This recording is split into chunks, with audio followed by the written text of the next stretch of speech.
ईरा एक बहुत अच्छी लड़की है, तुम अब ध्यान रखेगी। ईरा के साथ शादी करने के बाद तुम अमेरिका, लंदन, यूरोप जहाँ भी जाना चाहते हो वहाँ जा सकते हो। हमारी बात मानो, इससे शादी कर लो बेटा, तुम्हारा और हमारा, हम दोनों का सपना पूरा हो जाएगा। मानो हमारी बात। वाह, तो लालच दे के अपने बेटी की शादी करवाना चाहती हो?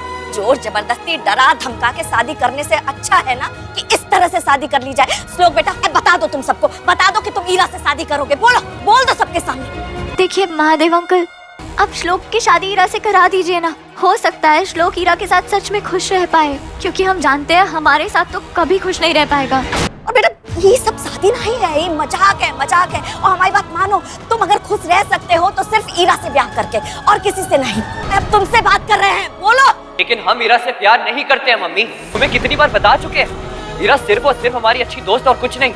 वाह बेटा, प्यार तो तुम अपोलिना से भी नहीं करते हो। हम अपोलिना से प्यार करते हैं और शादी भी हम इसी से करेंगे।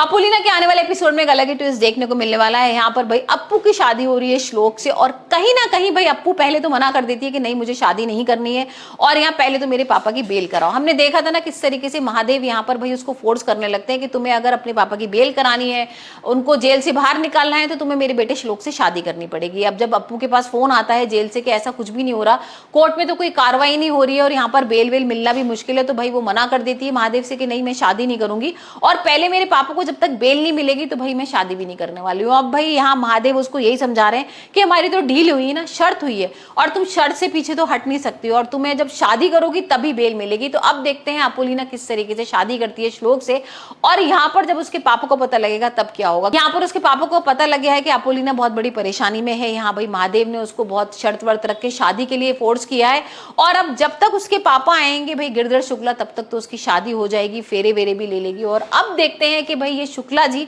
इस शादी को कितना मानते हैं, क्योंकि भाई अब ये शादी एक तरीके से शर्तों पे रखी गई है।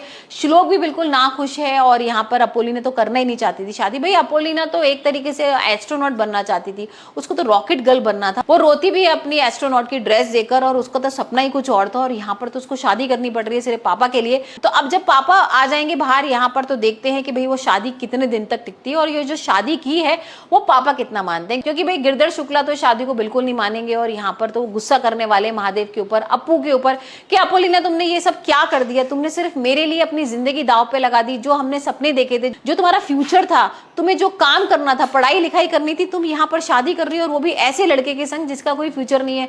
हमने देख ही लिया था ना भाई यहाँ पर किस तरीके से गिरधर शुक्ला ने एक बार उसकी बहुत बेइज्जती भी कर दी थी श्लोक की। ये किस तरीके से पास वगैरह होता है, पढ़ाई में उतना अच्छा भी नहीं है। मेरी बेटी तो भाई टॉप कर चुकी है, अखबार में नाम निकलते हैं उसके, उसका फ्यूचर है, उसको पढ़ाई करनी है, 10 साल के बाद उसको भाई रॉकेट गर्ल भी बनना है। तो यहाँ पर उसके दिमाग में ये सारी चीजें थी, और यहाँ तो वो शादी कर रही है। तो अब देखते हैं भाई कितना बड़ा हंगामा होता है जब उसके सामने ये आएगा कि इन दोनों ने शादी कर ली, और यहाँ पर तो फेरे वेरे लेकर और सारी रीति रिवाज भी हो गए हैं।